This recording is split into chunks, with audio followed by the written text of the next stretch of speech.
नमस्कार and welcome to Bharat affairs. जहां आज के टाइम में मिडिल ईस्ट कॉन्फ्लिक्ट को लेकर पूरी दुनिया में एनर्जी को लेकर क्राइसिस है। ब्रेंट क्रूड ऑयल के जो प्राइस है ये बढ़ चुके हैं। इवन कि कतर के 2 एनर्जी प्लांट को डिस्ट्रॉय करने के बाद में कतर ने भी यहाँ पर साफ कह दिया है कि हम लोग LNG के एक्सपोर्ट को लेकर 17% यहाँ पर कटौती करने वाले हैं। और ऐसे टाइम में अगर ONGC की तरफ से ये कहा जाए कि हम लोग अरेबियन सी में गैस प्रोडक्शन की जो शुरुआत है ये हम लोग कर चुके हैं। आप यहाँ पर देख पाएंगे ONGC begins gas production from $1 billion Daman project. आपको बता दें कि 2 साल पहले 2024 के टाइम में ONGC की तरफ से दमन अपसाइड डेवलपमेंट प्रोजेक्ट इसकी शुरुआत की गई थी, इसकी नींव रखी गई थी। और महज 2 साल में अप्रेजल से लेकर डेवलपमेंट से लेकर जो प्रोडक्शन है अब यहाँ पर देखने को मिल रहा है। कहा यह भी जा रहा है कि ऐसा पहली बार देखने को मिल रहा है कि महज 2 साल में ONGC की तरफ से ये माइलस्टोन को अचीव किया गया है। और ये ऐसे टाइम में हो रहा है जब आज के टाइम में भारत छोड़िए पूरी दुनिया में एनर्जी को लेकर क्राइसिस है। जहां हम लोग आज के टाइम में 50% LNG के जो रिक्वायरमेंट है हम लोग डोमेस्टिकली प्रोड्यूस करके पूरा करते हैं,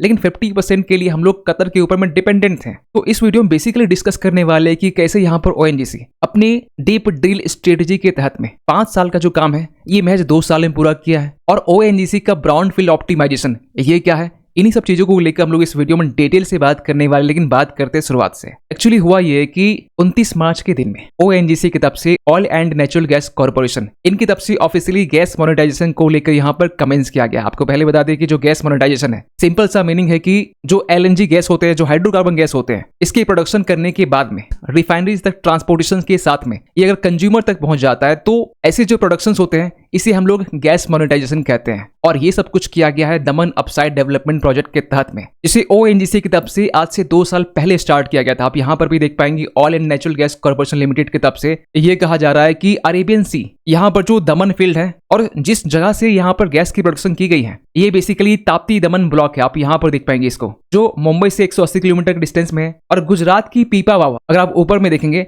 तो यहाँ से महज 80 किलोमीटर के डिस्टेंस में है। तो इसी चीज को यहाँ पर लिखा जा रहा है कि located about 180 kilometre north west of Mumbai, about 80 kilometre south of Pipavav Gujarat, जिसकी लागत थी $1 बिलियन की। फिर यहाँ पे ये भी लिखा जा रहा है कि has achieved a significant milestone on 29 March 2026 by monetisation through flowing gas from platform B1224P। ये इसी ताप्ती दमन ब्लॉक की यहाँ पर बात की जा रही है। यहाँ से गुजरात का जो हजीरा कॉम्प्लेक्स अगर आप यहाँ पर देख पाएंगे, इस जगह पर पाइपलाइन के जरिए 140 किलोमीटर के पाइपलाइन के जरिए हाइड्रोकार्बन को यहाँ पर भेजा गया इस गैस कॉम्प्लेक्स में। और यहाँ पर ONGC ये भी बता रहे हैं कि the project has been executed in less than 2 years from the date of award. और ये सब कुछ अचीवमेंट जो किया गया है ये strong project execution through innovative use of the drill deck and strong performance by drilling and production teams के द्वारा। और इस दमन अपसाइड डेवलपमेंट प्रोजेक्ट की सबसे बड़ी अचीवमेंट यहाँ पर यह है कि इन्होंने एग्जीक्यूशन में जिस तरीके से यहाँ पर अनप्रेसिडेंटेड स्पीड को दिखाया, क्योंकि ऐसे प्रोजेक्ट में जहां पर 5 से 7 साल लग जाते हैं, क्योंकि जो टिपिकल ऑफशोर गैस डेवलपमेंट होते हैं वहां पर एक्सप्लोरेशंस के बाद में अप्रेजल और ये पूरा प्रोसेस होने में 5 से 7 साल लग जाते हैं। लेकिन यहाँ पर देखिए प्रोजेक्ट अप्रूवल 2024 में मिला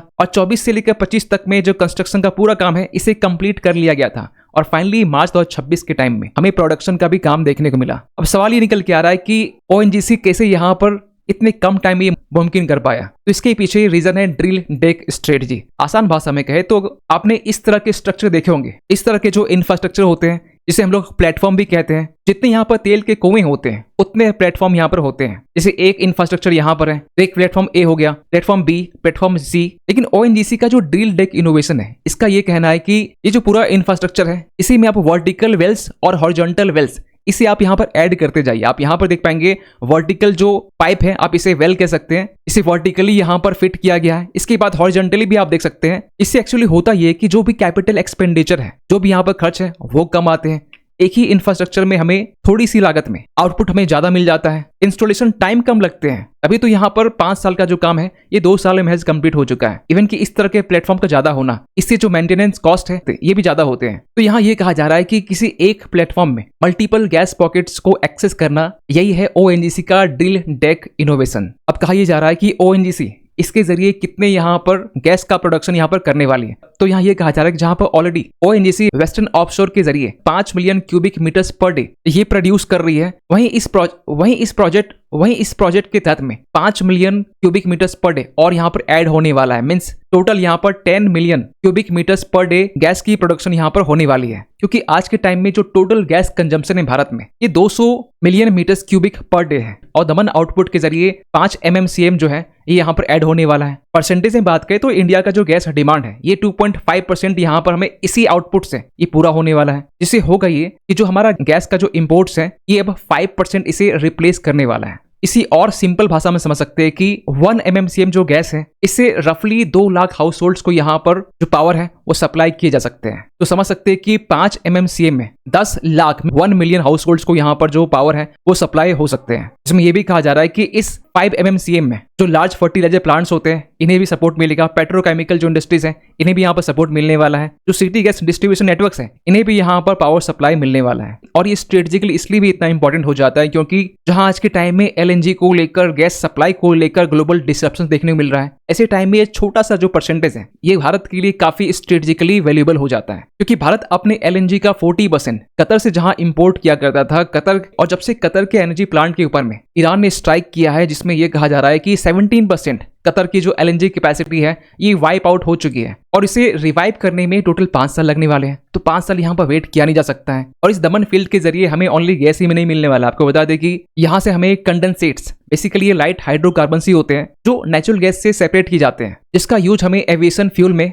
और पेट्रोकेमिकल्स में देखने को मिलता है। फॉर एग्जांपल कि प्लास्टिक्स में, पॉलीमर्स में, सिंथेटिक फाइबर्स में यहाँ पर भी इस कंडेंसेट्स का हम लोग यूज कर सकते हैं, जिससे होगा ये ONGC जो है यहाँ पर एडिशनल रेवेन्यू भी यहाँ पर जनरेट कर सकती है। लेकिन ONGC का ब्राउन फील्ड ऑप्टिमाइजेशन ये क्या है, क्योंकि दमन प्रोजेक्ट के तहत में ONGC ने यहाँ पर न्यू एनर्जी स्ट्रेटजी को अपनाया जिसे ब्राउन फील्ड ऑप्टिमाइजेशन कहा जा रहा है। एक्चुअली इसमें होता यह है कि जो भी existing oil and gas field है इसी जगह पर ड्रिल डेक स्ट्रेटजी के तहत में वर्टिकल एंड हॉरिजॉन्टल यहाँ पर पाइपलाइंस बिछाए जाते हैं, जैसा कि हमने पिछले स्लाइड में कहा था। क्योंकि अगर आज के टाइम में देखें तो ONGC के काफी ऐसे ऑयल एंड जो गैस फील्ड है ये काफी पुराने हो चुके हैं। फॉर एग्जाम्पल की मुंबई हाई जो 1974 के टाइम में डिस्कवर किया गया था, कलोल ऑयल फील्ड जो है ये भी काफी पुराना है, अंकलेश्वर ऑयल फील्ड ये भी काफी पुराना है। मीन्स देखा जाए तो यहाँ पर जितने भी ONGC के जो फील्ड्स हैं 30 से लेकर 70 साल पुराने हैं, जिससे होता ये है कि मीन्स जितने भी ये पुराने इंफ्रास्ट्रक्चर है और ये पुराने इंफ्रास्ट्रक्चर होने के कारण जो प्रोडक्शन है ये भी कम होते हैं, जो रिजर्वॉयर प्रेशर है ये भी डिक्लाइन होता है। तो यहाँ पर ONGC की तरफ से मॉडर्न टेक्नोलॉजी का यूज करते हुए जितने भी existing oil and gas fields हैं यहाँ पर एडिशनल जो हाइड्रोकार्बन है इसे एक्सट्रैक्ट करने की कोशिश की जा रही है। और ONGC इतना ही नहीं रुकी है, आपको बता दें कि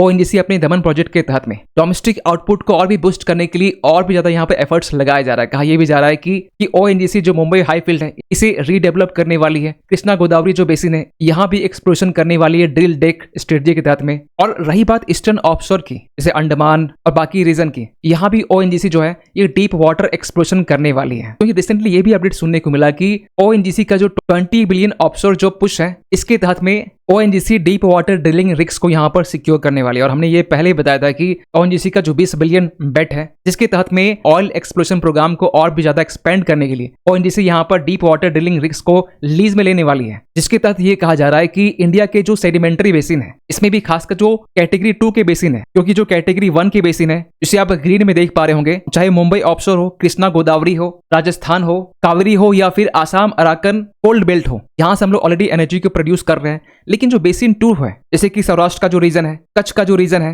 जो विंध्या का जो रीजन है और महानदी से लेकर जो अंडमान है ये बेसिन 2 में आते हैं। तो यहाँ पर ये कहा जा रहा है कि जो ONGC है अब ये कैटेगरी 2 बेसिन में यहाँ पर फोकस करने वाली है, क्योंकि हमने रिसेंटली ये भी कहा था कि गंगा बेसिन के पास में चाहे प्रयागराज हो या बलिया हो जो कैटेगरी 2 बेसिन में आते हैं ONGC यहाँ की पोटेंशियल को भी एक्सप्लोर करने वाली है। और ये चीजें जरूरी तब हो जाता है जब आज के टाइम में मिडिल ईस्ट में वॉर लाइक सिचुएशन है, कब यहाँ पर क्या होने वाला है। तो ऐसे कंडीशन में हमारी डिपेंडेंसी जितना कम हो दूसरे देश के ऊपर में, क्योंकि पाकिस्तान जैसा जो देश है ये 85% क्रूड ऑयल को लेकर मिडिल ईस्ट के ऊपर में डिपेंडेंसी रखता है, इवन कि LNG को लेकर 100% डिपेंडेंसी रखता है मिडिल ईस्ट में पाकिस्तान। तो ऐसे टाइम में जहां हमारी डिपेंडेंसी 50% ही है तो ONGC की तरफ से ये जो डिपेंडेंसी है यहाँ पर अब कम करने की कोशिश की जा रही है। खैर, आप क्या सोचते हैं पूरी अपडेट को लेकर कमेंट कीजिएगा। मिलते किसी अगले वीडियो में, तब तक के लिए थैंक यू सो मच।